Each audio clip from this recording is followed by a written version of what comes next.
We're good to go. Hi, I'm Lori Ann. I am from Milton, Ontario, Canada, and I am with. I am that guy. I am Roy Miller from Dallas, Texas. We'd like to welcome you to our Lift Your Story podcast. So we're really pleased to have tonight. We've got, oh my goodness, there's your name, and it says Focus GTS, but I know that is not your name. Leonardo Cavalli. Leonardo Cavalli, yeah. Thank you very much. And he's a musician. He is also an author, and love it, he's a loving life coach, which is amazing. Right. So we're really pleased to have you here tonight, Leonardo. Thank you for being with us. Absolutely. Thanks for having me. So, Roy, first question. Yeah. So what was your inspiration or desperation for writing your book?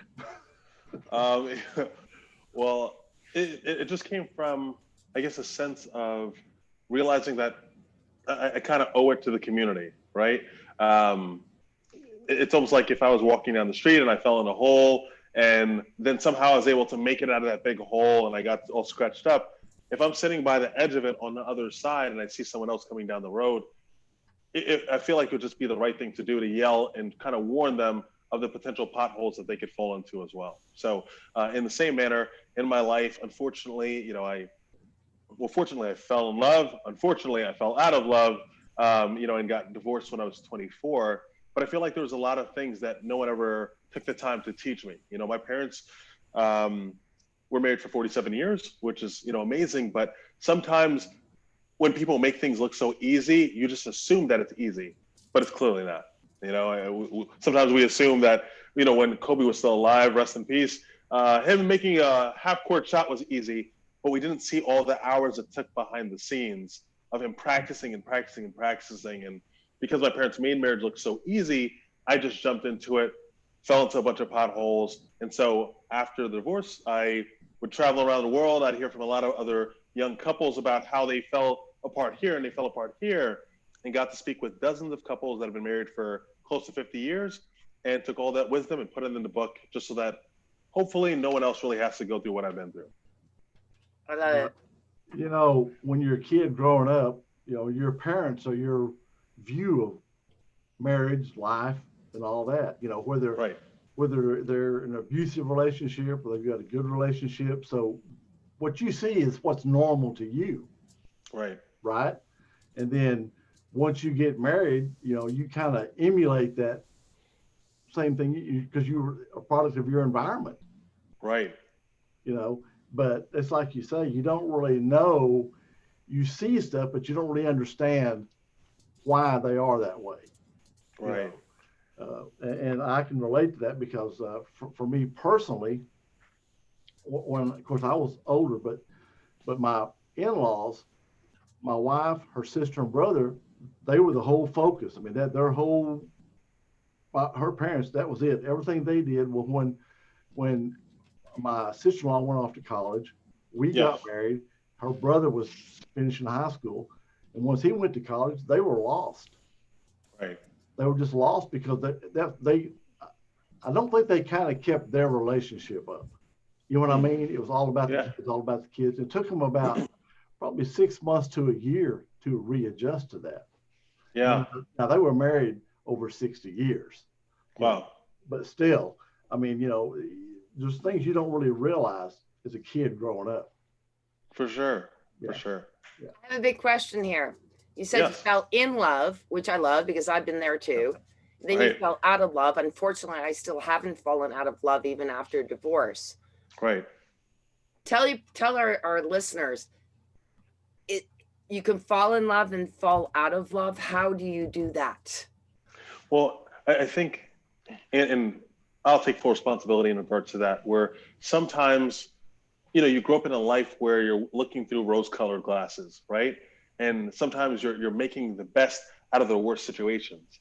And sometimes you're believing the best about people who are actually not even giving you the evidence you need to believe those things about them. You just have impeccable, optimistic faith, but realistically, they haven't achieved those things. And sometimes people have the potential to be great. And unfortunately, sometimes it only stays as potential. So in that regard, I was really falling in love with the thought of what someone could be and not with who they actually were at the moment. You know, and hoping that they would, you know, rise to the occasion. And some people are very comfortable with where they are. And there's nothing, I guess, to a certain degree wrong with that. But what was wrong was the fact that I was projecting my expectations on somebody who didn't agree to rise to those expectations.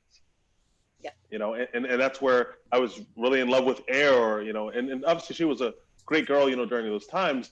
But when someone keeps falling short in major characteristic places, things that are just fundamental to me in my life, like honesty or, you know, trustworthiness, then at some point you don't have love. Like, I don't even see how you can have a friendship if you don't have trust. And that's a big point that I really believe in. And I know, Roy, you've got your mouth open, but I tried really hard. And like I said, I have nothing against my ex-husband, but Yeah. I tried so hard to be his friend, because I think if you don't have a friendship, and yes, if you are friends, you're more likely to be okay with some of the downfalls with them. Right. But if you're not friends, then it becomes more difficult to deal with them. Absolutely.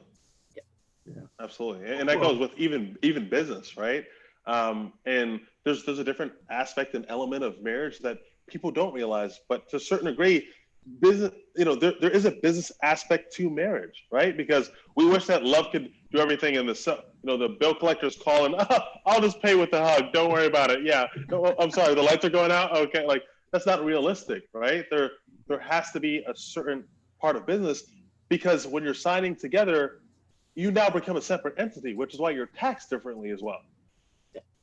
You know, and people don't think about those things as well. And it's like you can have all the love in the world, but money does play a factor. And for those who don't realize that, you're almost living in la la land.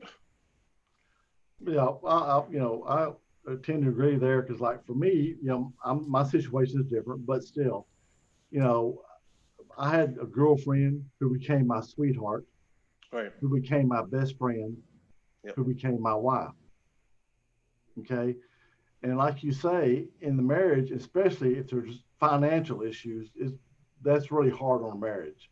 And, For sure. you know, most people have financial issues, you know, regardless, you know, and someone that's there with you and stays with you through all that, sees Right. it through, you know, like I have total, complete trust in my wife.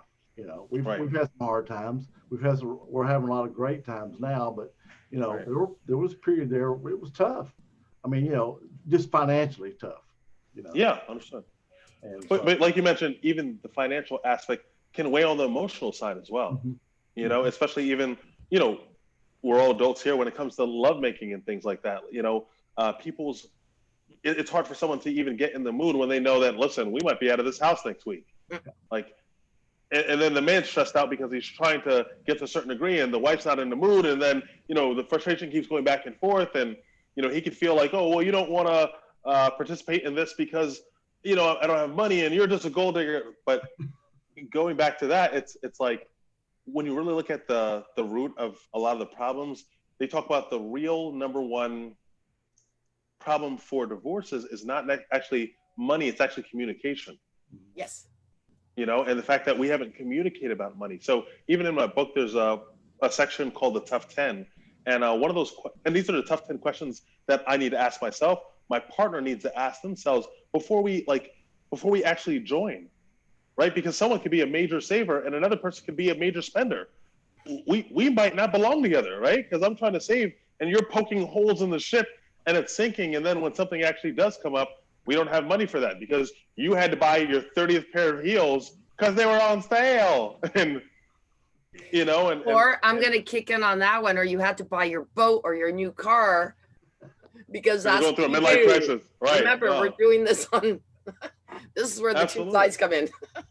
For sure. You know, and it goes vice versa with everything. So just the communication's huge.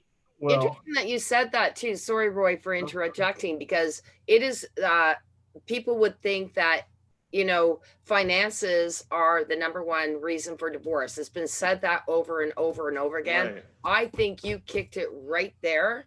Is that no, it's communication. Yeah, I'm spending too much. Okay, so dear, let's sit down. Let's talk about this.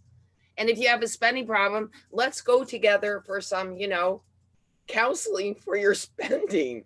Yeah, and it seems funny, but I used to do estate planning for maybe a good 4 or 5 years in Minnesota with a major law firm, and I can't tell you how many families were actually bankrupt because of a spouse who didn't know how to stop spending. Yep.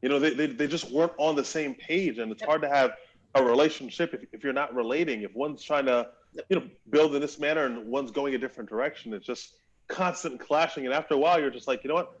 Maybe we're better off friends. And how many times do we hear about people who get divorced and they're like, we're actually better off friends? Mm-hmm. Yeah. Well, I totally agree with you on communication, because, I mean, to me, that's really the key, is to be able to sit down and talk about things. Yeah. Right. Discuss them. If you've got a problem, sit down and talk about it. And I know, because I don't know if you had kids or not when you. No, we didn't. Okay. Thank the Lord. No. Yeah, no, I know what you're meaning. It's a lot less complicated when you. Oh my gosh. Yeah. Hence the first song on the album. Because like for us, one thing we decided early on when we started having kids was, we're going to be a united front. Yep. So they couldn't come to me and I'll tell them one thing and she'd tell them something different. It was, right. What did you ask your dad? Yes. What do you say? We'll do whatever he said. That's what. Now, I love that. My kids later on, when they got growing up, they go, "What, Dad? I don't remember you and Mom ever arguing or anything." And I said, "Well, we had disagreements, but not in front of you. At night when y'all were in bed, we would talk about it, throwing plates and." I said, "Yeah, so you might not have heard it. You may not have heard it." Really, you said that was okay? Are you kidding me? Yeah. Yeah. So anyway, but we, we did try to keep that communication, and then after seeing my wife's parents, even though we focused a lot on the kids while they were growing up, we kept our relationship together. Awesome. So when they went off, we weren't lost.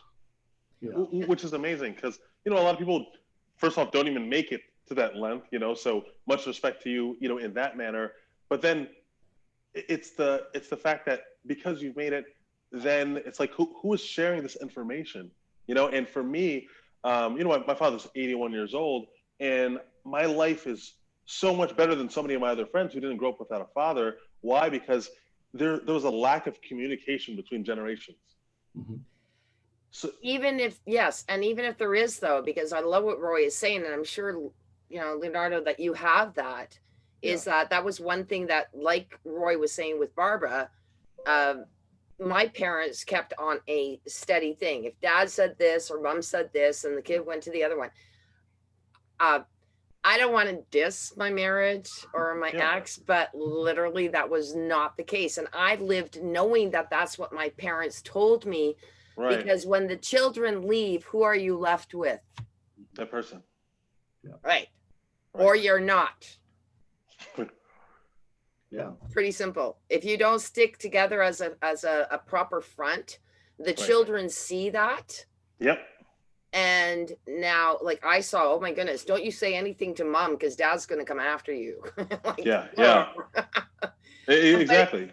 It's a united front, and they're still together after 60 years. Awesome. So, that's amazing. Yeah. So, but I think that's important. United front is super important. And did you get that out of that, Leonardo, sorry. Did you get that out of your book and your interviews? Because you're holding your book. Hold it up. Yeah, I'm so sorry about that. Yeah, there we go. There we go. Nice. Awesome. Just so that's close right there. But yeah, I did get that, as well as I spoke to a lot of people, a lot of couples. But then, you also, on the opposite side, like I said, as we're going back and forth, the damages that happen in a broken home. Statistically, how many more, like the fact that kids are 4 times more likely to use drugs before the age of 18. You're 5 times more likely to be arrested by the age of 21. You're 6 times more likely to commit suicide by the age of 25. And you think that because they're grown at this point, it doesn't affect them. I talk about this in the book, but there was a study where some doctors from Harvard followed children for decades and decades and decades that were in broken homes, and literally all the way into their 50s, pretty much, they talked about how that still affected them. and how they couldn't even hold relationships based on what had happened, with the arguments that they had seen happen with their parents, and how deeply it affects them. It's no mystery that psychologists talk about that a lot of the things that are ingrained into and hardwired into us are actually developed and programmed into us all by the age of 7. Like 90% of what we have ingrained into us. So parents think that, oh, my kids don't matter. Like, even for the single mothers that are dating consistently and guys are coming in and out of their life, oh, your kids are watching. They may not voice it, but they're watching, and it's actually doing real damage to them. Yeah. Very well said. Yeah. So what are the most common things that you've seen of divorce? I mean, of people that are getting divorced, the common issues they have, and how are they how can they overcome them? For sure. Like we talked about with communication, so there's certain times where people deal with infidelity, or there's problems with, finances and things like that. I heavily harp on having a safe place, right? Because it's hard to manage anything that you don't measure, right? And a lot of people don't have pit stops. They're just going and going and going in life, and she's working and he's working, and they come and see the kids, and then kiss it, and then breakfast, and then dinner, and they do that over and over and over and over, and no one's really, even with cars, as fast, NASCARs, as fast as they go, at some point they got to stop and get new wheels and check the oil and things like that. But so many times, people aren't checking on their partner and saying, listen, I know things are crazy right now, and the kids are going wild and going to all these sports. Honey, how are you doing? Mm-hmm. Hey, how? And just having the security in yourself to say, hey, how am I doing as a husband? And the reason why those things are important is because, like I said, the same way with a car, you're filling and making sure the oil is full and the gas tank is full. I'm sure you've probably heard of the book, The 5 Love Languages. Okay, well, everyone has love languages, right? One of those is physical touch. One is quality time. One is giving of gifts.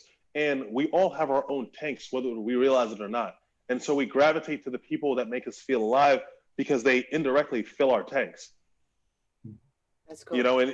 And in that matter, a lot of times that plays into the safety zones that you want to have with your spouse continuously, because you want to check on those. How often do you just drive your car and you don't look at the meter to see if it's full or empty? Every time you get in, you're checking it, right? So to a certain degree, why would you not be checking as much as possible, at least once a week, to just see how you're doing as a husband? Because if she's not getting it full by you, unfortunately, that's where a lot of people, find those work hubbies and those wives at work, and he listens to her. That might be her love language. So yeah, you're working really hard and giving her all these expensive things, but a lot of times you can be missing the target, and a lot of people are going around empty and they're looking to be filled, and they're not getting that fulfillment from their partner. So that's probably one of the biggest things that I'm seeing, is just a lack of consideration for their partner's well-being. I have a question for you. You were saying when that tank is not filled, whatever you're talking about, I get that. Yeah.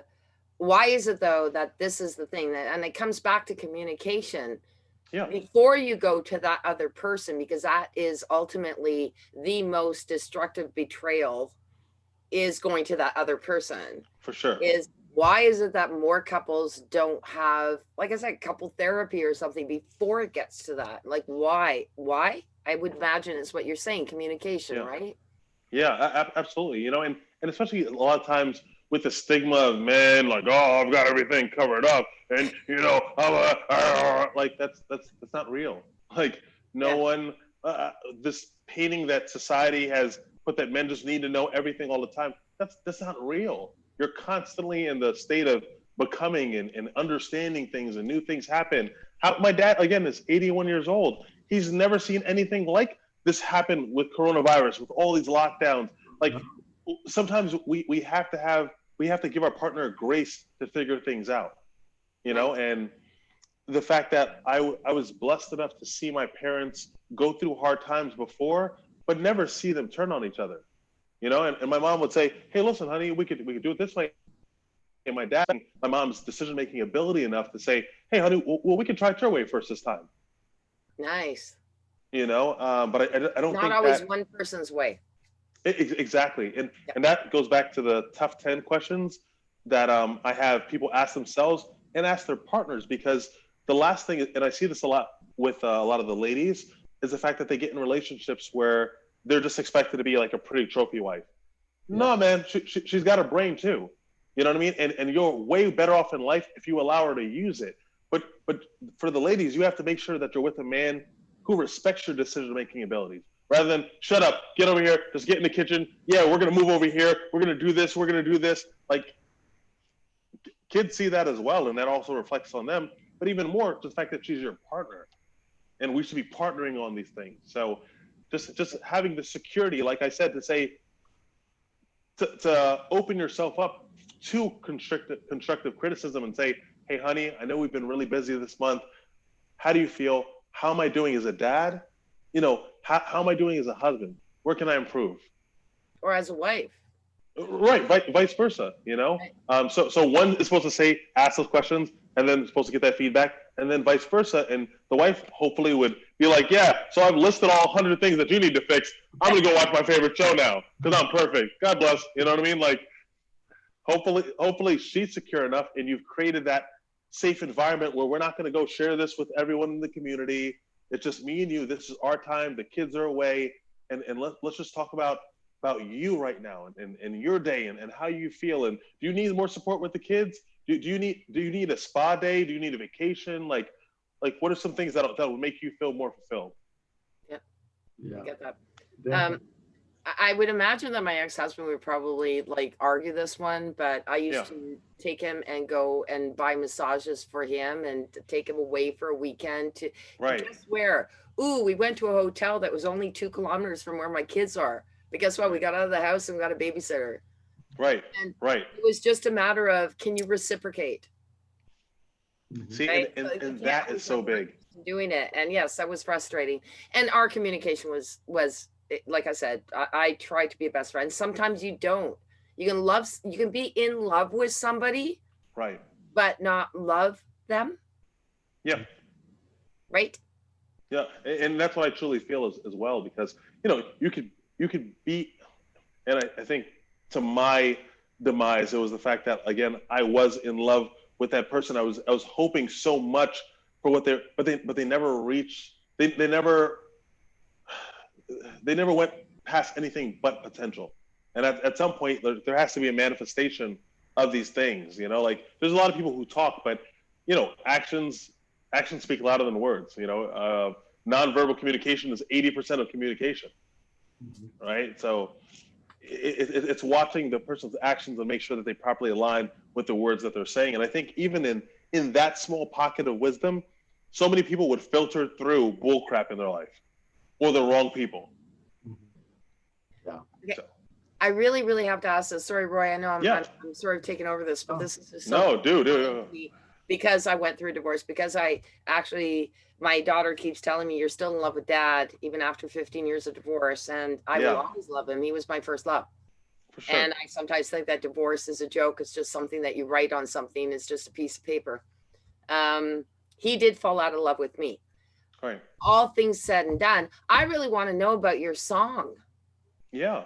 So I've got a couple of different songs. The album that goes with the book is called Wounded. Obviously you heard that, love is a battlefield, but there's just a lot of pain that I'd gone through that time, especially through the healing process. It felt like I'd kind of jumped on a landmine and exploded. And even after years, like you mentioned, still picking pieces of like shrapnel out of my heart. There's certain things that will trigger, I'll see a child and I'm like, man, like I would have had a son by this point, or things like that. And you've got to kind of shake your head and continue on with your journey and do your best not to live in the past. And that's what I've just had to do for myself. So the album's called Wounded, but there's, again, book's called 24 Divorce. There's 24 songs that I had made during that time because it was really therapeutic to me. Awesome. So do you have, I'm not say trust issues, if you're going to date someone else? I mean, are you kind of standoffish? Are you know what I'm saying? Is it really Yeah, hard? yeah, for sure, for sure. Is it really hard for you when you get with someone to not think back about all the bad things, you know? Right.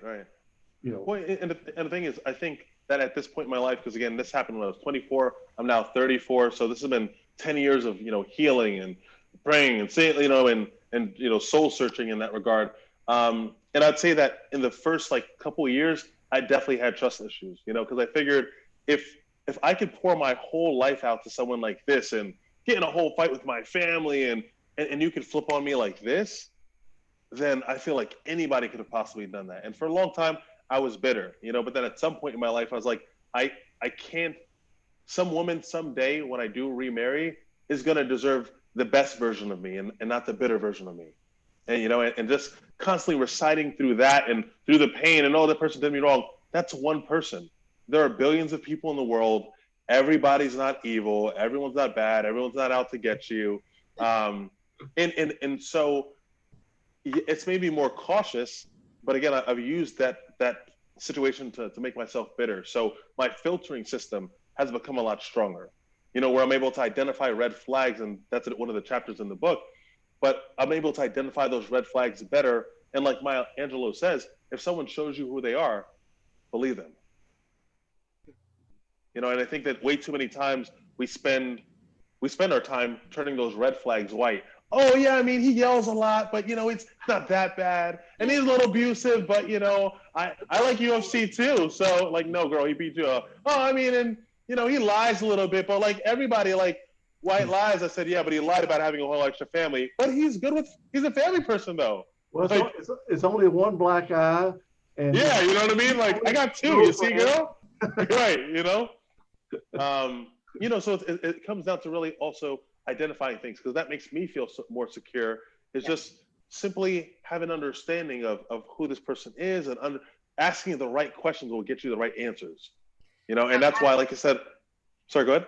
I was just gonna say, speaking of the red flags, I saw the red flags. I saw. So did I. Flags. You did. Okay, so that's something right now. Everybody listening, if you see those red flags, pay attention. It doesn't matter how much you love the person, because eventually those red flags are going to become, the checkered flag. I'm out of here. Yeah. And the thing is, it's also important to understand that love and marriage can be magical, but it's not magic. And I say that to emphasize the point that it takes work, and that's going back to the original statement of my parents. They just made it look easy. Doesn't mean it was easy. Again, Steph Curry making half-court shots left and right. Yeah, but you practice hour after hour after hour after hour, day after day after year after year after year for you to be able to do that, though. So I want people to understand that, is it worth it? Absolutely. But it's going to take work. It's going to take communication. It's going to take humility. It's going to take you biting your tongue sometimes. So if that's not the type of person that you are, maybe, marriage isn't for you, respectfully. Now, Leonardo, I have another question for you. Of course, you don't have children right now, but when you were growing up, okay, this is what I was talking about. When I was growing up, and I am 20 years something plus over you, which I'm fine with. I love it. But I grew up with Disney. But you look good, girl. That's all that matters. Right. I think a lot of us grow up with this Disney idea, even if my mother is horrible or my stepmother is horrible, I'm going to go off. We're going to find the knight in shining armor and everything is going to be happily ever after. I had that. I don't know what I called it. I called it the something Disney delusion. No disrespect to Disney, but it is like a Disney disease. That's it. But the thing is, you're mentioning that now, again, being the beautiful age that you are, but girls and gentlemen, even right now, that's what we're literally programmed on. Yeah. That's literally what we're programmed on. And sometimes people have these unrealistic expectations of, it's going to be like this and it'll be like this. And some people are getting married for the wedding and not to actually be a wife or to actually be like it is. They want to take the Instagram pictures. Okay, cool. Hey, listen, appreciate you guys spending $30,000. I'm out. I don't want to do any work. I don't want to put anything into this. I just wanted the pictures. I look great. Awesome. When can I have those pictures by? Oh, next Friday? Okay, awesome. Thanks. Like, that's good. And people just don't talk about that, but it's a real delusion. It is. It's like, for me, of course, I got married a long time ago, but when I got married, it was for life. I mean, we're going to get married, we're going to grow, have kids, grandkids, grow together, die together. Right. That was my perception, right? Same. But nowadays, this girl I worked with us, she'd already been married once, and she was fixing to get married again. Yeah. And so, we're asking about it. She goes, "Well, if it doesn't work out, I always get a divorce." Do you see that? Do you see that? It's as easy as picking shoes for some people. They're like, it's become so common. I mean, why would you even enter a marriage if you're already thinking about divorce? I mean, to me, that just makes no sense. 100%. But again, it's the difference in generations and the perception that they have put on it, and the way that your generation properly honored it. And for me, it's like I definitely honored it as well. My father had a very serious talk with me when I was like 4 years old, and he's like, "I advise you not to drink. I advise you not to smoke. I advise you not to have sex till you're married, so that your wife doesn't have anyone to struggle or compare herself to." I literally did all that. I'm still 34 and I've still never drank, still never smoked. Saved my virginity till I was married at 23, right? And even in that, it shows the power of having a father or a mother speaking into your life. And I just don't think that, like you said, people honor it enough. And these days, we have so many more options, and even with social dating, like for me to be able to speak into people's lives, I've got to be kind of in the vibe of things and have my ear to the ground and be and my finger on the pulse, right? So the fact that literally I could just be on my phone, I don't even have to go out anymore. I could be on my phone and be swiping all the girls within a 20-mile radius and put up one good picture and get them DM'd, and they can all come here, just like that. That's just real life right now. Yeah. Where back in the day, it's like, okay, well, I grew up in this small town, and this is what I do, and I like Susie from high school, and me and Susie are gonna go start a family. And no, I can go swipe my finger. Like next week, I'll be over in. By the end of this week, I'll be in New York City. I can already put myself in New York City and already be swiping in girls. So by the time I land, I can already have a date set. Yeah. That's crazy. Yeah. It's crazy, but it's real. And I'm not gonna lie, it makes you spoiled, and it makes it feel like they're not just the grass is greener on that side, the grass is greener on that side, that side, that side, that side, that side, that side, that side, that side. You can literally go international with it. Yeah. And I could swipe on girls in London and then take a trip over there, and like it's just like that, right? So the level of self-control has to be even greater at this time. Nicely said. That's one thing you were saying too. Like I have 3 sisters. My parents have been married for 63 years now. Awesome. And yet all 3 of my sisters and I have divorced. I am the only one who never remarried. Because me, and I haven't had anyone in years, which is fine with me, but I find it really difficult because what Roy was saying, when you say till death do us part, right? I took that really strongly. Yes, I have had a boyfriend since then, but never the same. When I made those vows, I can't see myself getting married again. Like you were saying, it's just like being in a shoe shop, like just get married again. Yeah. No, that first one means everything. If you don't make that first one, don't get married again. I'm kidding. I'm not telling our listeners that, but literally, it's not something that you just. It should mean a heck of a lot more. Absolutely. Just, I know a few of my friends got married again in their 40s and 50s, but they were also, apart from their divorces were like 10 years, 11 years apart. It's right. You don't flip them like shoes. That's what I'm saying. No. It just For sure doesn't make sense. So there's that aspect, but then there's also like the money making aspect where unfortunately, some ladies look at it as like a come up in regards to the way that the laws are set up. A lot of them, and I've spoken with women who like openly admit to it. They're like, no, I'll marry a guy for so-and-so, and then I can literally walk away with half of his earnings, especially because you got to think, I'm in Miami. This is where it happens, right? Like they do with women too. Oh, for sure. So awesome. You know what I mean? Like They go after the fish. Back and forth, cougars and everything. Just like I see everything out here, right? So it's crazy. It's a different world, and I try and explain that to my dad, and he's like, it's just like beyond his mind right now. It's just a different world. I'm really curious about your loving life coach. How does that work? Who do you speak to, and what is your coaching about? Yeah. So again, I am a love and life coach. So sometimes it's about people aspiring to their dreams, right? Sometimes it's about people who have reached their dreams and then are trying to properly like fall in love. And unfortunately, some people don't have real friends around them, or they have a whole bunch of yes men around them where they can't figure out why they can't either meet a guy or meet a girl, or once they do meet them, why they can't keep those people interested, and that all honestly stems back to communication. Sometimes, one of my clients, she's a lady, she's very successful, 6 figures, great, but she's very, very controlling, and she talks to everyone as if they're her employees. And when you're speaking to a man, that's only going to fly so far. Where my mother's very strong as well, but she never tries to demasculate my father, ever. Both of them are very strong, have earned great livings. And my father was a chemist, my mother was an RN, both high respect. They never called each other out of name.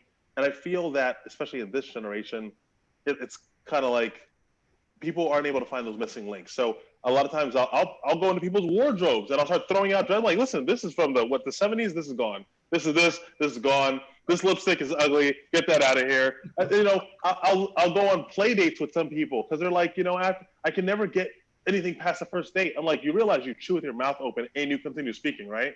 I didn't even know that. Oh my gosh, I'm so sorry. That's gross. Stop it. So we have a lot of fun with those things, but funny enough, they'll come back and you're like, oh my gosh, he already tried to book our second date, on our first one. I said, wow, crazy. Continue chewing with your mouth closed. God bless. Get out of here. Like, just little things like that, right? Or just the fact that people do have trust issues, or sometimes when they do meet someone good, unfortunately, some people are so used to drama in their life that they'll sabotage things. Yes. And it's calling, it's calling those things out, or sometimes people tell too much too quickly and you might scare somebody away. Or most of my clients are ladies, and a lot of those ladies again are very successful, and they've spent a majority of their life building wealth, but now it's time for them to, or they would like to build a family now, but usually by that time they're slightly up in age, to the age where it starts getting risky to have children. So a lot of times the first date, they're like, oh my gosh, so what do you do? Well, I do this. And then they ask her, what do you do? Okay, enough of that. When do you want to have kids? When do you want to marry me? I'm a size 7. Hurry up. Let's go. Like, and that would scare any logical man away. It's like, I don't just want to be, a baby maker for you. Like, I mean, I'm sure some guys would be fine with that, be sperm donors, a sperm bank up the street, right? But, no one wants to be me of Friends. I'm sorry. I love that show, Friends. Yeah. It's kind of like that. It's like, oh, by the time we're 40, we'll get married. But by then I can't have kids. Yeah. Right. And I've been on some of those dates where ladies have like a hardcore time skip, like they're drinking their water faster, eating their food faster. I'm like, listen, ma'am, please slow down. Oh gosh, please, not the buttons, not now, man. We're still in the restaurant, please. And it's just to a certain degree going with the flow and understanding that love is a force and it shouldn't be forced. Yeah. Well, so that's how you help people, like, and you were saying mostly they're women that you deal with, and you just basically sort of coach them through, this is how you deal with it. Yep. Or people who are going through breakups and they can't get over the thing. It's been years and years and years, and just helping them. Like some of the gentlemen, they were really in love with a girl, they proposed, she gave the ring back. It's really hard. They imagine their whole life with that person. It's hard to move on from that point. I'm like, what also makes it hard is the fact that you still have her picture as a background on your phone. You still are friends with her. You're still watching all her stories on Instagram. You've still got all these pictures hanging up. Like, unfortunately, you do need to sever it at some point. Otherwise, it's going to be that for you hard. on that, Yeah. though, Leonardo, seriously. Yeah. And my sister and my daughter keep saying, I don't know what to do. My daughter is, she went through psychology at university. Yeah. And I said, why do I keep dreaming of your father after 15 years? 80% of my dreams involve him. And she said something about the brain that has, like, when you've been with somebody, we were married for 15 years. We were pretty well, I was in love with him for 22, still am too, but you know what I'm saying. Is he listening right now? Do you believe, do you, do you believe that though? Like, because I keep saying, like, can I find a hypnotherapist to get rid of the dreams? Like, you're talking about getting rid of, you know, the thing on your phone to get rid of pictures. But how do you get rid of the dreams? Well, and the thing is, a lot of times we're dreaming of things that we're like subconsciously thinking about, right? It's the things that we've tried to protect ourselves from throughout the day. And you know, with all the respect, you know, obviously you've mentioned him several times throughout this talk. Yeah. So clearly he's on your mind. Yeah. You know, so and you know, to a certain degree, nothing wrong with that. But it's like you should be expecting, because I had a dream about Chinese food yesterday. Why? Because all day long I'm craving it. You know, and after this, I'm gonna get some Chinese food. You guys can come with me. I'll order some. Great, let me know. Love it. Some General Chicken. But the fact of the matter is, it's like if I keep thinking about that thing, like your brain is gonna keep with that momentum. Yeah. Especially after, you know, your guards are down when you're sleeping and you're just, you know, in that subconscious state. It's gonna keep happening. And to ask you some real questions, you know, how often do you look at old pictures of yourself or watch old videos that you guys used to have, or just think about how much you loved him throughout the day? You know what? That would be subconscious about loving him throughout the day, because I do not, my daily life is based on my things like writing my books and stuff. That's why sometimes you go to bed and you wake up in the morning, you go, well, why the heck? You know, why the heck? Like, and that's one thing that, you know, can coaching help with, removing that daily subconscious. I mean, it wouldn't be conscious for me. Yes, I do talk about it now and again. I mean, Roy knows it. I talk about it, but it's not a daily occurrence. I mean, but the dreams still happen. Even I can go months not even talking about them. No, that's not true. A month or two, but I've got 3 children with him. That's why when I said you have children, you said no. I'm like, oh my goodness, because that's a constant bond. Exactly. You know what I mean? And things will clearly be harder, because the reason why I say get rid of like pictures and things like that is because, you know, out of sight, out of mind to a certain degree. You know, even with certain things, it's like habits are built by the constant graining in your mind. You know what I mean? Just like the same way that water, even though it's very gentle, the constant running of water, even over a rock, will slice through a rock over time. That's true. You know, so the constant you seeing your kids, and obviously I'm not saying, you know, get rid of your kids by any sense, but it just would be harder in your case to get those thoughts out of your mind, because you would think it. The biggest thing that you could do is that when those thoughts come up, is cast them down in regards to, oh, well, I had kids with him. Oh, I remember how he used to hold me. Oh my God, he used to smell so good. Oh, I remember how, like, sometimes. Well, never mind, my boys look like him, so that's even worse. And it's completely fine, because, you know, at Walmart, they sell bats for about like $23. And if you could just take one to the face, constructive you know what I mean? Just, boom, they won't look like him anymore. Problem solved. No more dreams. I'm like, Mom, why'd you hit me? I'll explain later. Go get some plastic surgery, look like Ricky Martin, come back to me, boom. Problem solved. I'll send you an invoice. Okay. So wonderful. Where can people hear your music? Oh, so very simply, again, as an artist, my name is King Cavalli. So you can literally go on iTunes, you can go on Spotify. If you're into, you know, more ballad songs, I would, you know, recommend the song Afraid. If you're more into like hip hop, it's more of the song Care for You. But there's a lot of different genres on it out there. Everything from pop to R&B to you know, some almost like gospel songs. Like there's literally something for everyone on there, which is why I think it's been received so well. And I'm just very grateful for that. So again, Spotify as well as iTunes. Okay, and can you just spell that out for people who are listening? So you said King. Yeah. King Cavalli, which is my last name. So Cavalli. And again, the spelling is right there. So Cavalli. Cavalli. So King Cavalli. My author name again is Leonardo Cavalli, and very simply they could find the book on Barnes and Noble or Amazon. Cool, yeah. Perfect. Well, it's really been a lot of fun having you on. Thank you so much. I mean, I like what you do. Thank you. You got a great message, and you're very articulate. Thank you very much. I mean, it was really, I really enjoyed this. It was really a pleasure to meet you and a pleasure to have you on with us.